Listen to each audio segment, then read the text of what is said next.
হারাম আয় ছেড়ে কিভাবে আল্লাহ আমাকে রিজিক দিলেন? আমি হারাম আয় করতাম, নিজেকে খুব চালাক মনে হতো। টাকা ছিল, কিন্তু বুকের ভেতর অদ্ভুত একটা অশান্তি ছিল। নামাজে দাঁড়ালে মন বসতো না, দোয়া করলে মনে হতো আমার হাত কি আদৌ পবিত্র। একদিন হঠাৎ ছোট একটা ঘটনা আমাকে নাড়া দিল। হারাম টাকায় কেনা জিনিসটা ভেঙে গেল, আর মনে হলো এই টাকায় কোনো বরকত নেই। সেই রাতে ঘুম আসেনি। আমি ভাবছিলাম, এই রিজিক কি সত্যিই আল্লাহর দেওয়া, নাকি এটা আমার গুনাহের ফাঁদ? ভয় ছিল খুব। হারাম ছেড়ে দিলে চলবে কি করে? পরিবার, দায়িত্ব, ভবিষ্যৎ সব চোখের সামনে। তবুও একদিন সাহস করে বললাম, ইয়া আল্লাহ, আমি হারাম ছাড়ছি।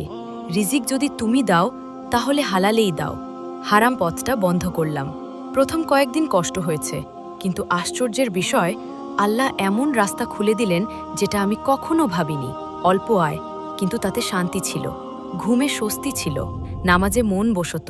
আজ বুঝেছি, হারাম আয়ে টাকা বাড়ে, কিন্তু জীবন ভেঙে যায়।